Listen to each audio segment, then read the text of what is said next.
যদি জেনা করে ফেলেন, আপনার বউ আপনাকে কিয়ামতের মাঠে বাঁচাতে আসবে না, পৃথিবীর কোনো শক্তি আপনাকে বাঁচাতে পারবে না। আর কোন চক্ষু লজ্জাকে আপনি ভয় পান? আপনাকে আল্লাহকে ভয় পাইতে আল্লাহ শিক্ষা দিয়েছে, ইত্তাকিল্লাহ, তোমরা আল্লাহকে ভয় পাও। এখন তারপর যদি ইনসাফ করতে পারেন তাহলে করেন, জুলুম করেন না। তাহলে বিয়ে করলো আবার ঠকবেন, কারণ জুলুম করলে আল্লাহ আপনাকে জালেম হিসেবে উঠাবে, এটা আরো সেন্সিটিভ।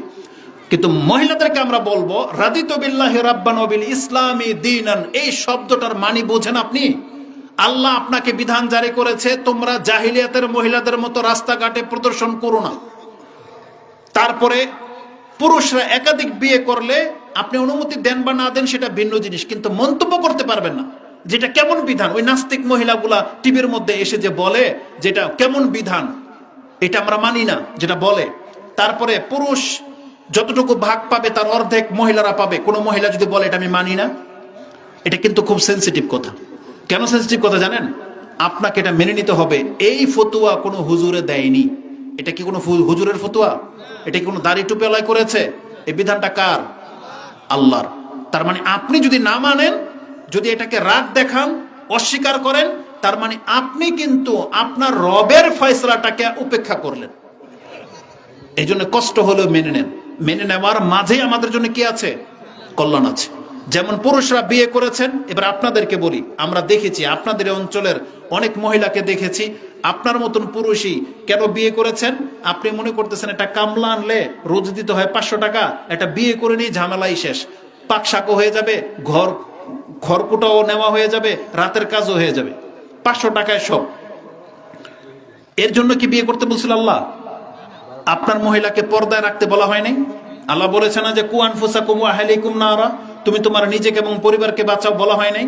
তার মানে আপনার পরিবারকে পর্দা করাইতে হবে, এটা আপনার দায়িত্ব। এখন তাকে যে গরু পালার দায়িত্ব দিয়ে দিয়েছেন, ওই মাঠে ঘাটে থেকে খেরের বোঝা আনতে দিয়ে দিয়েছেন, তাহলে তার পর্দা ঠিক থাকবে?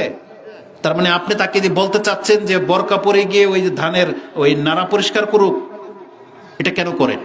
তাকে বিয়ে করেছেন সম্মান দেওয়ার জন্য, আপনি গাধার মতন খাটবেন তার জন্য, তাই তো বিয়ে করেছেন। সে ঘরে থাকবে, তখন আপনার সম্মানের অসম্মানের ব্যাপার থাকবে। কিন্তু আপনার মতন ব্যক্তি যদি এটা করে, নিজে করেন, এটা তো সম্মান হইল না। এই ক্ষেত্রে যেমন আসমা রাদিয়াল্লাহু তাআলা, জুবাইর রাদিয়াল্লাহু তাআলা একটা ঘটনা রয়েছে। যদিও জুবাইর রাদিয়াল্লাহু তাআলা তিনি আদেশ করেন নাই, কিন্তু আসমা রাদিয়াল্লাহু তাআলা কোনো একটা কারণে এটা করেছিলেন। তার একটা ঘোড়া ছিল, তার কোনো দাসী ছিল না। তিনি 2 কিলোমিটার দূরে খেজুরের বিচি টোকায় নিয়ে বস্তাত ভরে মাথায় করে নিয়ে আসতেছে। রাসূলুল্লাহ সাল্লাল্লাহু আলাইহি সাল্লাম পথে মধ্যে দেখেছেন এবং চিনেছেন এটা তো আসমা। তিনি এক করে উটটাকে নামিয়েছেন, বলছে আসো তোমাকে নামিয়ে দিই, কারণ তোমার মাথায় বোঝা। আসমা রাদিয়াল্লাহু তাআলা আনহা তিনি অমত জ্বালালেন যে না ইয়া রাসূলুল্লাহ, আমি এমনি ঠিক আছে। রাসূল বুঝতে পারলেন যে তার গায়রতে চলে আসছে, লজ্জা পাচ্ছে। রাসূল চলে গেলেন, বসাইলেন না। সন্ধ্যাবেলা যখন জুবাইর রাদিয়াল্লাহু তাআলা আসছে এবং বলছে যে আজকে এই ঘটনা ঘটেছে, যে আমার মাথায় বিচির বোঝা ছিল, রাসূল আমাকে তার পিঠে উঠতে বলেছে শুধু তোমার সম্মানের কারণে। মানে জুবাইর শুনলে এটা কি মনে হবে যে তার স্বামী গেছে জিহাদে আর তার স্ত্রী আরেক পুরুষের পেছনে, অথচ পুরুষটা কে? মুহাম্মদুর রাসূলুল্লাহ সাল্লাল্লাহু আলাইহি সাল্লাম, যার প্রত্যেকটা ফয়সালা হচ্ছে ইসলাম। রাসূল নিজে যখন বসাইতে চাইছিলেন, তার মানে এটাও আল্লাহর পক্ষ থেকেই। কিন্তু একটা মহিলা, একটা সম্ভ্রান্ত মহিলা, শুনেন কি বলে, যে জুবাইর তোমার গায়রতের কথা মনে করে আমি রাসূল সাল্লাল্লাহু সাথে পিঠে উঠি নাই। তখন জুবাইর কি বলেছে জানেন? যে আমার গায়রতের চাইতে ভালো ছিল তুমি রাসূল সাল্লাল্লাহু উপরে বসে আসতাম, তোমার মাথার উপরে এই খেজুরের বিচি রাখার চেয়ে তুমি রাসূল সাল্লাল্লাহু আলাইহি সাথে উঠে বসে আসতা, এটা আমার জন্য বেশি সম্মানের ছিল। কিন্তু তুমি জুবাইরের স্ত্রী হয়ে তোমার মাথায় বোঝা নিয়ে আসতে হয়েছে, এটা তো আমার সম্মানহানি হয়েছে। তার মানে আমাদের উচিত আমাদের স্ত্রীদেরকে সম্মানের সাথে রাখা, কিন্তু আমরা তাদেরকে দাসীর মতো করে দিয়ে ওই ক্ষেতের খের গরু সবকিছুর পালতে লাগিয়ে দিয়েছি। তাহলে তাদের ফিটনেস ঠিক থাকবে? তাদেরকে তো আপনাদের মতো পুরুষ বানিয়ে ফেলছেন। এমনও মহিলা নজরে আসে, আপনি এটাকে নেগেটিভ দিকে নিয়েন না, এমনও মহিলা নজরে এসেছে সে পুরুষ না মহিলা চিনেই যায় না, শুধু কাপড় দেখে বোঝা গেছে যে মহিলা, কিন্তু তার পুরো গেট আপটাকে আপনি নষ্ট করে দিয়েছেন এই কাজ দাসের মতো করাতে। তাহলে শুধু একতরফা কথা বললে চলবে না, অবশ্যই তাদেরকে সম্মান আল্লাহ রেখেছেন, তাদেরকে সম্মান আমাদেরকেও দিতে হবে। আল্লাহ আমাদেরকে এবং তাদেরকে সম্মানিত করুক, বলুন আমিন। তাহলে আমি যেটা বলতে চাচ্ছি, আমার সময় ওভার হয়ে চলে গেছে, হয়তো আমাদের ভাই চলে আসবে এখনই। আমি শুধু আপনাকে এতটুকু রিয়েলাইজ করাইতে চাচ্ছি, এই কোরআনকে যদি আপনি নিজের উপকারে না লাগান, এই কোরআন কিয়ামতের মাঠে আপনার বিপক্ষে দাঁড়িয়ে যাবে। এক, দুনিয়াতে আপনি ক্ষতিগ্রস্ত হচ্ছেন কি, জিন, জাদুটোনা, বদনজর, এগুলো আপনার উপরে অ্যাটাক হচ্ছে, আপনার বরকত নষ্ট হয়ে যাচ্ছে। অথচ কোরআনকে আল্লাহ বরকতময় কিতাব বলেছেন। যেমন শুরুতে একটা আয়াত বলেছিলাম, ও হাযা কিতাবুন আনজালনাহু মুবারাকুন ফাত্তাবিউ। আল্লাহ সুবহানাহু ওয়া তাআলা সূরা আনআম 6 নম্বর সূরার 155 নম্বর আয়াতে বলেছেন যে আমি একটা বরকতময় কিতাব নাজিল করেছি, তোমরা এর অনুসরণ করো, তাতে বরকত আছে। উপরন্তু আল্লাহ সুবহানাহু ওয়া তাআলা বলেছেন, যদি তুমি এই কোরআনকে নিজের পক্ষে না নাও, এবার শুনেন রাসূল কি বলবেন কিয়ামতের মাঠে। এটা একটা বই মাত্র, আপনার কাছে মনে হচ্ছে একটা বই, কথা বলে না, বোবা, পড়ে আছে তো পড়ে আছে। মরার পরে কিন্তু এটা বসে থাকবে না। কিয়ামতের মাঠে আপনি দেখতে পাবেন এই কোরআন কোন কোন ব্যক্তির পক্ষে তার দলে আছে, কোন কোন ব্যক্তির বিপক্ষে কোরআন দাঁড়িয়ে গেছে, কোন কোন ব্যক্তির বিপক্ষে গিয়ে কোরআন কথা বলতেছে। এটা কিন্তু খুব মারাত্মক জিনিস। আপনার বিপক্ষে একটা শত্রুকে নিয়ে আপনি কিয়ামতের মাঠে উঠতেছেন, অথচ তাকে বন্ধু করে গ্রহণ করার জন্য আল্লাহ নাজিল করেছিল। রাসূলুল্লাহ সাল্লাল্লাহু আলাইহি ওয়াসাল্লাম থেকে ইমাম মুসলিম তার তাহারাতের প্রথম হাদিস 422 নম্বরে আপনি পেয়ে যাবেন। রাসূল বলেছেন, আল কোরআনু হুজ্জাতুল লাকা ওয়া আলাইকা। কোরআন হয় তোমার পক্ষে, না হয় তোমার বিপক্ষে কাল কিয়ামতের মাঠে হুজ্জত হয়ে যাবে। মানে কোরআন তোমার পক্ষে দাঁড়িয়ে যাবে যে হ্যাঁ, এটা আমার প্রতি ঈমান এনেছে, আমার হক আদায় করেছে, আল্লাহ তাকে আপনি ক্ষমা করেন। আর না হয় কোরআন বলবে, এমনকি রাসূল বলবে, যেটা আপনি সূরা ফুরকান 25 নম্বর সূরার 30 নম্বর আয়াতটা দেখে নেন। আল্লাহ সুবহানাহু ওয়া তাআলা বলেছেন, যারা কোরআনের সাথে বেয়াদবি করেছে, কোরআনের হক আদায় করেনি, কিয়ামতের মাঠে আল্লাহর রাসূল বলবে, ওয়াকালার রাসূল ইয়াউমাইযিন ওয়াকালার রাসূল ইয়া রাব্বি ইন্না কওমি ইত্তাখাযু হাযাল কুরআনা মাহজুরা।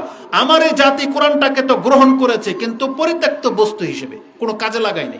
শুধু মুখে বলেছে আল্লাহর কালাম, কিন্তু আল্লাহর কালাম দিয়ে কোনো উপকার সে গ্রহণ করেনি। এই জন্য কিয়ামতের মাঠে আপনার বিপক্ষে সাক্ষী দেওয়ার আগে আপনি কোরআনটাকে আপন করে নেন।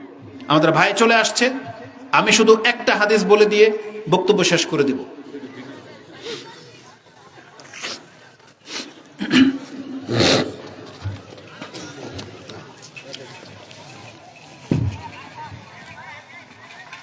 আপনাদের দেখা শেষ হয়েছে? দেখেছেন নাকি বাকি আছে? আমরা অনেক জায়গায় এরকম দেখেছি। বলছেন আমি একটা ঘটনা বলি, শুনেন। হঠাৎ করে একটা কথা মনে পড়ে গেল। নতুন বিয়ে করতে গেলে, বউ দেখতে গেলে কি করে জানেন? আপনার মা বোনরা কি করে? তখন মেয়েটাকে বলে, একটু মা একটু হাঁটো তো দেখি, বুঝলেন, একটু হাঁটো, মানে পা কেমন একটু দেখে নাকি। তা এখন আমাদের রাহুল ভাইকে আপনারা এখানে বসা অবস্থায় দেখবেন, কিন্তু আপনাদের কেন যেন মনে হইল উনি হাঁটে কিভাবে, এটা একটু দেখি, ব্যাপারটা কেমন। তাহলে ওখান থেকে দেখতে হবে। আমার মনে আছে বন্দরে কোন একটা মাহফিল, আমি আল্লাহকে দেখানোর বক্তব্য করতেছিলাম যে কিয়ামতের মাঠে আল্লাহকে দেখতে পাবেন। এই পর্যায়ে যখন আসছি, তখন শেখ আমানুল্লাহ বিন ইসমাইল সম্ভবত, অথবা শেখ মুজাফর বিন মহসিন, না আমানুল বিন ইসমাইল হাফেজাহুল্লাহ, তিনি আসছেন। সবাই দেখে ওদিকে তাকায় আছে। তখন আমি বললাম, হায় রে আফসোস, আমি এখানে আল্লাহকে দেখাইতে চাচ্ছি, তারা শেখকে দেখি সন্তুষ্ট। বুঝেন কথা না? এটা আচরণ না। তো যাই হোক, সর্বশেষ হাদিস বলেছিলাম, তারপর আমি ছেড়ে দেব। সেটা কি জানেন? আপনি কোরআনের সঙ্গী হওয়ার চেষ্টা করেন, কোরআনের সঙ্গী হওয়ার চেষ্টা করেন, নাইলে কিন্তু কোরআন আপনার বিপক্ষে দাঁড়িয়ে যাবে। আর যদি আপনি কোরআনের সঙ্গী হন, জানেন আপনার সাথে কি আচরণ করা হবে? রাসূলুল্লাহ সাল্লাল্লাহু আলাইহি ওয়াসাল্লাম বলেছেন, কিয়ামতের মাঠে আল্লাহ নিজে ঘোষণা করবেন যে আমার এখানে পরিবারের লোক আছে, আমার পরিবারের লোক। আপনি কি ব্যাপারটা বুঝছেন? ধরেন আমার সাথে যদি আমার ফ্যামিলি আসতো, এখন আমি যদি মাইকে বলে দিতাম যে মহিলাদের প্যান্ডেলে আমার ওয়াইফ আসছে, আমার পরিবার আছে, আমার সন্তান আছে, এখানে আমার ছেলে আছে, অনেকে সেটা একটু অন্যরকম কদর করতেন না? আল্লাহ নিজে বলবেন, এই আমার বান্দাগুলোর মধ্য থেকে এগুলো সব বান্দা না, এখানে আমার পরিবারের লোক আছে। আপনি বোঝেন তাদের সম্মানটা কি হবে? আল্লাহর পরিবারের লোক, আল্লাহ এই ভাষায় ঘোষণা করেছেন, যদিও আল্লাহ কোনো পরিবার নাই, তাই না? এই কথা শুনে সাহাবায়ে কেরামরা বলতেছেন, মান হুম ইয়া রাসূলুল্লাহ, আল্লাহর পরিবারের লোক তারা কারা? হাদিস কোথায় আছে? ইবনে মাজাতে মুকদ্দমায় আছে, আপনি 215 নম্বরে পেয়ে যাবেন। রাসূল বলেছেন, ইন্না লিল্লাহি আহলিনা মিনান নাস, নিশ্চয় মানুষের মধ্য থেকে আল্লাহর পরিবারের লোক নির্ধারণ করা হবে। বলছে মান হুম ইয়া রাসূলুল্লাহ। তখন রাসূল বলেছেন, আহলুল কোরআনি আহলুল্লাহি ওয়া খাসাতুহু, যারা সাহেবেল কোরআন, যারা আহলে কোরআন মানে কোরআন যাদের সঙ্গী, তাদেরকে আল্লাহ সুবহানাহু ওয়া তাআলা ঘোষণা করে দিবেন যে এরা আমার খাস, এরা আমার পরিবারের লোক। এজন্য কোরআনকে বন্ধু বানানোর চেষ্টা করেন, কোরআনের সঙ্গী হওয়ার চেষ্টা করেন। সকাল বিকাল রাত দুপুর যখন তখন কোরআন, যেটা রাসূল করতেন। একটু আগেই বলেছি সন্ধ্যাবেলা থেকে শুরু করবেন। রাত্রে রাসূলুল্লাহ সাল্লাল্লাহু আলাইহি সাল্লাম আয়েশা রাদিয়াল্লাহু তাআলা বলতেছেন, লা ইয়ানামু কানা রাসূলুল্লাহ সাল্লাল্লাহু আলাইহি ওয়াসাল্লাম লা ইয়ানামু হাত্তা ইয়াকরা বিবনি ইসরাঈল ওয়া জুমার। আরেক বর্ণনা আসছে হাত্তা বনি ইসরাঈল ও সাজদা। তারপরে আছে বললাম সূরা মুলক। তারপর রাসূল বলেছেন বিছানায় গিয়ে যদি কোনো ব্যক্তি কুল ইয়া আইয়ুহাল কাফিরুন পড়ে ফা ইন্নাহা বারিয়াতুম মিনাশ শিরক, এটা হচ্ছে শিরক থেকে মুক্তি দানকারী সূরা। তার মানে কোরআনের উপর আমল করেন। যদি কোরআনের উপর আমল না করেন, আপনি দুনিয়াতেও ক্ষতিগ্রস্ত হচ্ছেন, পরকালেও ক্ষতিগ্রস্ত হবেন। আল্লাহ তুমি